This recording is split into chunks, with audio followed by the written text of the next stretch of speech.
في موضوع اليوم سنغوص للبحث والحفر والتنقيب عن جذور القرآن السرية. نعم، القرآن جذوره مخفية سرية دفنها الخلفاء العرب طوال 1500 عام تحت رمال الصحراء لتزييف تاريخ الإسلام وتاريخ العرب. هذا موضوع فيه دراسة لغوية وتاريخية لمصادر وجذور القرآن. في البداية سنقدم خلاصة هذه الدراسة، الخلاصة التي توصل لها كل علماء اللغة، كل المؤرخين المختصين في تاريخ اللغة، خصوصا لغة القرآن وفي التاريخ. هذه الخلاصة تقول هي أن كلمة قرآن ليست عربية. كلمة قرآن كانت غير موجودة عندما ظهر القرآن. كلمة قرآن هي كلمة سريانية مسيحية، إنها في قلب الديانة السريانية المسيحية. رغم أن القرآن يقول أنه كتاب عربي مبين بلسان عربي مبين، فإن كلمة قرآن لا توجد في اللغة العربية القديمة، بل هي منقولة عن السريانية كما قلنا. هذا شيء عجيب وصادم، القرآن كلمة سريانية مسيحية. هناك آية أخرى من القرآن تقول إن هو إلا ذكر وقرآن مبين. هذه قريبة من الحقيقة التاريخية، من جذور تاريخية القرآن. يعني إن هو إلا ذكر، تذكير، هو كتاب تذكرة، ان ليكسيونير، وقرآن قريون، يعني هو ذكر تذكرة، وقريون مبين، يعني كتاب تذكرة مبين، يعني مفهوم. إن هو إلا ذكر وقرآن مبين.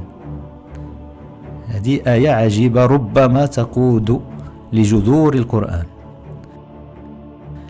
الآن بقي لنا أن نعطي البراهين والدلائل اللغوية والتاريخية على أن كلمة قرآن ليست عربية إسلامية، بل هي سريانية مسيحية. كل دارس لكلمة قرآن فإنه يخرج بنتيجة عجيبة، هي أنها كلمة غريبة عجيبة. قرآن منذ أوائل كتب تفسير، يعني في العهد العباسي حوالي 800 ميلادية 180 هجرية، أن كتب تفسير هذا لا يعرفه كثير من المسلمين. كتب تفسير الإسلامي ظهرت في العهد العباسي. لماذا لم تظهر قبل العهد العباسي؟ طوال ما بين موت الرسول المفترض إلى العهد العباسي، يعني الحكم الأموي، ما يسمى بالحكم الأموي، هذا فيه دلائل كثيرة عن تاريخ الإسلام. كل كتب التفسير ظهرت في العصر العباسي. إذن قلنا منذ أوائل كتب التفسير حار الفقهاء والنحويون، يعني الناس الذين يدرسون النحو، ما يسمى بالفرنسية لي غراميريان، لا غرامير وهو النحو. فقهاء التفسير والنحويون حاروا في كلمة قرآن. لماذا حاروا في كلمة قرآن؟ لأنهم أدركوا أن لها نبرة أعجمية، un accent étranger non arabe. يعني كلمة قرآن لا تشبه أي كلمة عربية معروفة، وكان لم يسمع بها أحد أبدا قبل ظهور القرآن، يعني كانت لا توجد في اللغة العربية. قرآن، كلمة قرآن حيرت المفسرين وحيرت اللغويون العرب. ونشوف مثلا معجم لسان العرب. هذا معجم لسان العرب ماذا يقول عن كلمة قرآن؟ معجم لسان العرب للناس الذين لا يعرفونه هو أقدم معجم عربي، le plus ancien dictionnaire arabe de langue arabe. أقدم معجم عربي كتبه العلامة ابن منظور في عام حوالي 690 هجرية 1311 ميلادية. هذا معجم العرب، معجم لسان العرب، هو أضخم معجم عربي، فيه 18 جزء، 18 كتاب. ماذا يقول معجم لسان العرب أو لسان العرب، معروف بلسان العرب، ماذا يقول في القرآن؟ واسمعوا معي. أول شيء أنا أقرأ الآن كتاب لسان العرب ماذا يقول في كلمة قرآن، يعني في مدخل القرآن، l'entrée du mot Coran، في مدخل القرآن. ماذا يقول؟ القرآن هو التنزيل العزيز. شنو ربحنا من هذا الشيء؟ والو، التنزيل العزيز. وإنما قدم على ما هو أبسط منه لشرفه، يعني هذا الشيء مبهم. وإنما قدم على ما هو أبسط منه لشرفه، ما نعرف. ونزيد السطر الثاني: القرآن معنى الجمع. معنى الجمع يعني معنى القرآن هو الجمع. وسمي قرآنا لأنه يجمع الصور فيضمها. شوف هذا لسان العرب تخبط، ما قال شيء، لم يقل هذا هو جذر القرآن جاي مقرأة، ولا يعني كما يفعل اللغويون الذين يحللون جذور الكلمة، الجذر الثلاثي في اللغة السامية. قال معنى القرآن هو الجمع، وسمي قرآنا لأنه يجمع الصور فيضمها. وقوله تعالى، هذا كلام معجم لسان العرب: إن علينا جمعه وقرآنه، أي جمعه وقراءته، فإذا قرأناه فاتبع قرآنه، أي اتبع قراءته. ويكمل ويتابع معجم لسان العرب يقول: وسمي القرآن لأنه جمع القصص أو القصص والأمر والنهي والوعد والوعيد والآيات والصور بعضها إلى بعض إلى آخره، كل ديك تخربيق ديال لسان العرب. ويكمل لسان العرب يقول: القرآن هو مصدر كالغفران والكفران. للناس الذين لا يعرفون معنى المصدر، مثلا غفر، غفران هو مصدر. إذا نرى في هذا المقتطف من لسان العرب أن ابن منظور كاتب لسان العرب في عام 690 هجرية تخبط في شرح كلمة قرآن، يعني تخبطا بائسا. ما هو جذرها؟ هل هو قرأ أم قرن؟ وقال في الأول قرآن تعني الجمع، يعني قرن قرآن لأنه يقرأ الصور بينها، يعني يجمعها، يقرأ الصور والقصص.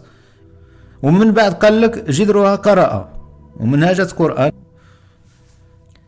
ومثل ابن منظور في هذا المعجم لسان العرب حار كل المفسرون في أصل كلمة قرآن، فبعضهم ردها إلى الفعل قرن يعني جمع كما قلنا سابقا، وبعضهم ردها إلى الفعل قرأ يعني رتل، قائلين أن كلمة قرآن هي مصدر على وزن فعلان: غفر غفران، كفر كفران، قرأ قرآن، يعني كما قلنا سابقا.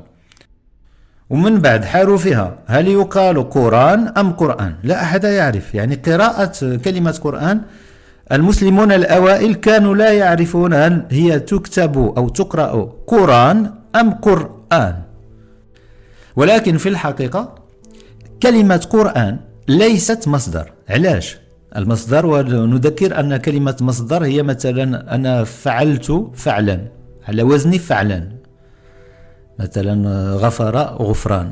كلمة قرآن لا يمكن أن تكون مصدر على وزن فعلان مثل كلمتي غفران وكفران، لأنه لم تكن هناك همزة في الكتابة العربية القرآنية عندما ظهر القرآن. ما كانش الهمزة في بداية القرآن.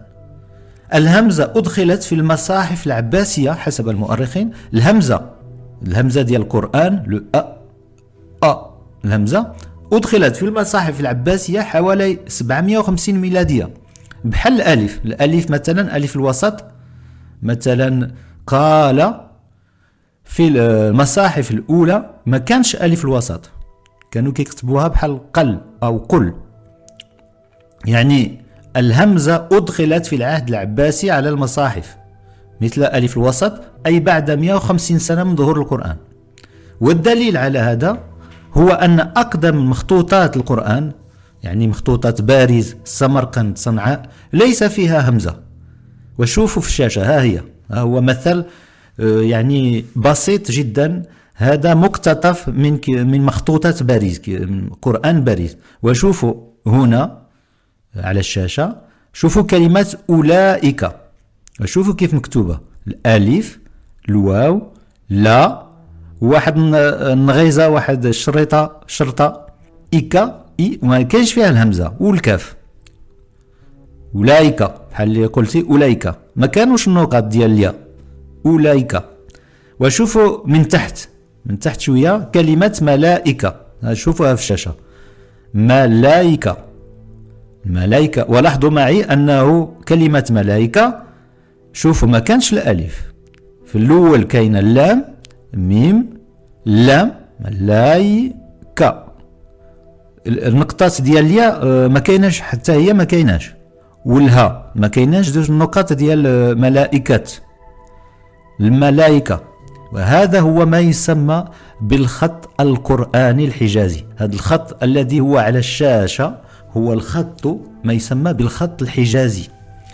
في الحقيقة هذا بين قوسين الخط الحجازي لم يظهر في الحجاز، لأن الذين اكتشفوه اللغويون المؤرخون أظن في القرن التاسع عشر ميلادي كانوا يظنون أنه ظهر في الحجاز، وهو في الحقيقة هو الخط العربي الشمالي، ما يسمى بالخط العربي الشمالي.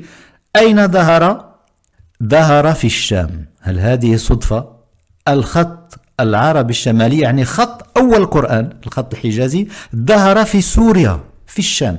هذا يدل على أن القرآن ظهر في الشام، لأن الخط ديالو خط القرآن الأول ظهر في الشام وليس في الحجاز أو في مكة. مكة كانت تتبع ما يسمى بالخط السبائي. مكة كانت تابعة لمملكة سبأ، هي قريبة من اليمن وبعيدة من الشام. خط القرآن والخط العربي الشمالي، هذا شيء عجيب أن نلصق القرآن بالحجاز وبمكة. القرآن لا علاقة له لا بمكة ولا بصحرائها ولا بثقافتها، يعني هذا شيء عجيب. إذا قلنا شاهدوا في الشاشة هذه صورة أخرى لمصحف باريس، وشوفوا معي أن الهمزة غائبة. شوفوا مثلا كلمة كفروا، هنا كلمة كفروا الفوق على اليمين، وشوفوا كلمة جاءهم مكتوبة وحاهم وحاهم وحاهم. هنا كاين الألف، لأن بعض المرات كانوا لا يدخلون الألف. لنرجع للموضوع، موضوع جذر كلمة قرآن، الجذور السريانية لماذا وكيف. في الحقيقة المفسرون العباسيون حاولوا ربط كلمة قرآن بقراءة، وهذا شيء مستحيل، يعني يجب أن ننصفهم. لماذا؟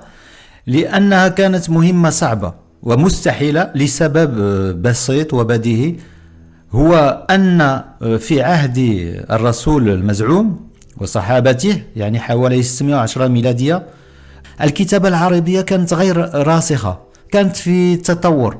لم يكن هناك كتاب واحد. القرآن هو أول كتاب عربي في التاريخ، هذا قليل من الناس ومن المسلمين يعرفونه. القرآن هو أول كتاب عربي، لم تكن هناك ولو صفحة واحدة مكتوبة يمكن الواحد يقرأ منها، يقرأ يعني بمفهوم تلاوة لا ليكتور بالفرنسية. بالعكس المسيحيين السريان مثلا كانت عندهم كتب وأوراق، وكانت عندهم قراءة يعني حقيقية. واليهود مثلا كان عندهم تلمود وتوراة إلى آخره، كتب المقدسة يرتلونها ويقرؤونها. لكن عند العرب لم يكن هناك شيء. وهناك شيء عجيب أيضا، يعني شيء صادم، هو أن الرسول غائب من قصة كلمة قرآن. هي المفسرون حاروا في أصل كلمة قرآن وجاية من قرن أو قراءة، والرسول إذا تابعت يعني ماذا يحكي البخاري عن الرسول وتفسيره لكلمة قرآن، هو غائب تماما.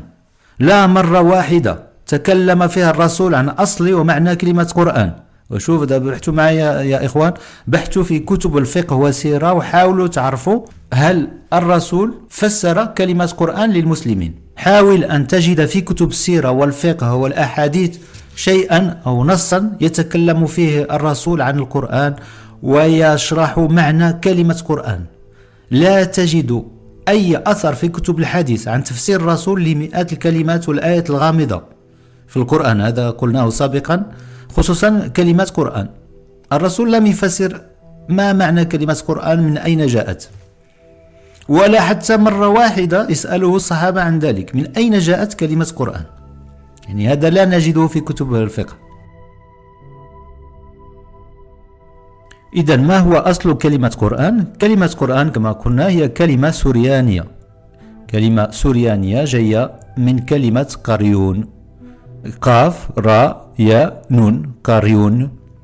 وشوفوا هنا في الشاشة كيف تطورت في المصاحف، هذا نتكلم هنا في المصاحف، كيف تطورت كلمة قريون لتصبح قرآن في المصاحف الأولى. المؤرخون لم يجدوا كلمة قرآن مكتوبة في المصاحف الأولى، بل كانت هناك كلمة قريون. من قريون إلى قرآن.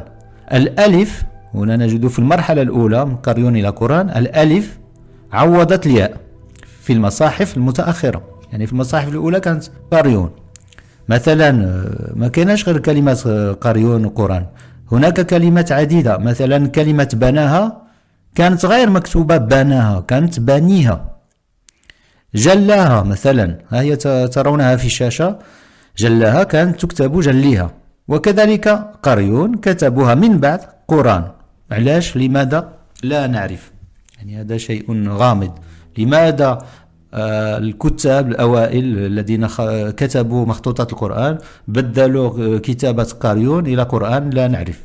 ربما لتمثيل الجذور السريانية الناصرية للقرآن. الهمزة من بعد المرحلة الثانية هي أن كلمة قرآن أصبحت قرآن. لماذا؟ لأنهم زادوا الهمزة. الهمزة كما قلنا هي حرف متأخر في الكتابة العربية. العباسيون هما اللي زادوه في المخطوطات.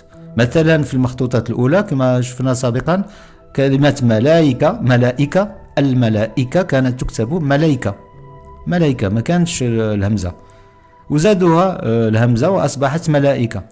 نفس الشيء كلمة قرآن زادوها الهمزة. لماذا؟ لا نعرف. إنهم حرفوا يعني حتى نطق كلمة قرآن. كانت في الأول قريون، ردوها قرآن أو قرآن، ومن بعد ردوها قرآن. السؤال المهم هو ماذا تعني كلمة قريون؟ يعني الجذر ديال كلمة قرآن. كلمة قريون في اللغة السريانية تعني كتاب قراءة وتذكير، بالفرنسية ما يسمى بالليكسيونير. ما هو كتاب قراءة والتذكير؟ يعني محسن الواحد يترجم ليكسيونير كتاب تذكير، لأن كتاب قراءة يعني مبهمة، بالفرنسية يعني دقيقة. الليكسيونير، ما هو الليكسيونير أو كتاب تذكير؟ هو كتيب صغير يحتوي على مقتطفات من النصوص المقدسة، يعني من الإنجيل والتوراة، التي تقرأ خلال بعض الصلوات والقداسات، يعني حسب التقويم التعبدي، لو كالندريي ليتورجيك. مثلا ناخذ مثال نشرح هذه المسألة التقويم التعبدي. مثلا ليلة نويل، ليلة ميلاد المسيح، يجب على المسيحيين أن يقرأوا فصول يعني دقيقة من الكتاب المقدس أو من الأناجيل. وفي هذا الكتاب فيه ماذا تقرأ، يعني مكتوبة ليلة ولادة المسيح تقرأ هذه النصوص. يعني هو مجرد هذا كتاب تذكير والقراءة ليكسيونير، هو مجرد كتاب تذكيره، يعني بحال شي ملخص للتوراة والأناجيل، ملخص يعني بالتقويم التعبدي بالكالندري، يعني كتاب تذكرة للفصول الهامة التي يجب ترتيلها أثناء الطقوس الدينية مثل الصلاة إلى آخره. القرآن يعترف بنفسه، هذا شيء عجيب. القرآن يعترف أنه كتاب تذكير. هنا الفقهاء أولوا القرآن وقالوا هو جاء لأنه كتاب تذكير يذكر بالتوراة، لأن القرآن بنفسه يعترف أنه كتاب تذكير، ليس كتاب مثل التوراة، هو مجرد كتاب تذكير بالتوراة مثلا أو بالأناجيل. يعلن مرارا أنه جاء للتذكير بالكتاب المقدس الذي أنزل على موسى ولشرح كلماته يعني آياته بلسان عربي مبين يعني مفهوم. وهذا التعريف يعني هو ما ينطبق على القريون السرياني الليكسيونير. الليكسيونير هو أيضا تذكير للكتاب المقدس يعني للتوراة والأناجيل بلسان سرياني مبين. يعني الليكسيونير كتاب القريون هو كتاب تذكير بلسان سرياني مبين، والقرآن هو كتاب تذكير بلسان عربي مبين. وشوفوا هذه الصور، سورة يوسف تلك آيات الكتاب المبين. الكتاب هو الذي أنزل على موسى، ماشي هو المصحف القرآن. كتاب في القرآن هو الذي أنزل على موسى. تلك آيات الكتاب المبين إنا أنزلناه كتابا عربيا لعلكم تعقلون يعني تتذكرون، تعقل تتذكر. سورة الدخان فإنما يسرناه بلسانك لعلهم يتذكرون. يسرناه يعني يسرناه سهلناه، يعني سهلنا قصص ومواعظ التوراة لعل العرب يتذكرون بقصص التوراة. هذه سورة أخرى سورة النحل: وأنزلنا إليك الذكر لتبين للناس ما نزل إليهم ولعلهم يتذكرون. وشوفوا القرآن هو الذكر، ما نزل إليهم ولعلهم يتذكرون. ربما حسب بعض المؤرخين أنزلنا كثير من كلمة أنزلنا هي دخيل على القرآن، هذا موضوع آخر. أنزلنا كل ما يخص بأنزلنا القرآن يمكن داخله، لأن الذين كتبوا القرآن لم يدعوا أنه أنزل من الله، قالوا أنه فقط تذكرة بمواعيد التوراة، وأنه ليس منزل من عند الله. هناك آية أخرى من القرآن تقول: إن هو إلا ذكر وقرآن مبين. هذه قريبة من الحقيقة التاريخية، من جذور تاريخية القرآن. يعني إن هو إلا ذكر، تذكير، هو كتاب تذكرة، ان ليكسيونير، وقرآن قريون، يعني هو ذكر تذكرة، وقريون مبين يعني كتاب تذكرة، مبين يعني مفهوم. إن هو إلا ذكر وقرآن مبين. هذه آية عجيبة ربما تقود لجذور القرآن. جذور القرآن من أين جاءت؟ من كتب صحف القرآن؟ كما قلنا سابقا إنهم اليهود الناصريون. اليهود الناصريون. لماذا لم يأخذوا كلمة يهودية؟ لأنهم كانوا يعيشون في سوريا، وكانوا يتكلمون السوريانية في الحياة اليومية واليهودية في التعبد إلى آخره، لأنهم يهود عبريون يعيشون في الشام بين العرب، ولذلك أخذوا كلمات سوريانية.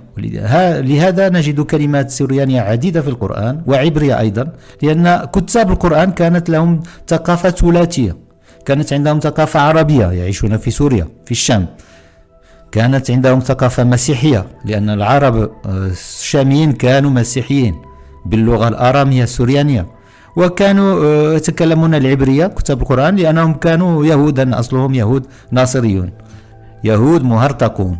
ولذلك نجد في القرآن اللغات الثلاثة. القرآن ليس مكتوبا بالعربية الفصحى، بل بالعربية القرآنية التي هي خليط من العربية القديمة والسريانية والعبرية. اليهود الناصريون كتبوا صحف القرآن للعرب الشاميين لترجمة مواعظ التوراة والإنجيل لهم، إنه تذكير بقصص ومواعظ التوراة والإنجيل فقط. ولهذا فإن القرآن هو القريون، يعني كتاب تذكير فقط كما قلنا سابقا. لماذا أتعب اليهود الناصريون نفسهم بترجمة مواعظ التوراة والإنجيل، يعني كتابة نصوص القرآن؟ لأنهم كانوا يريدون غزو القدس،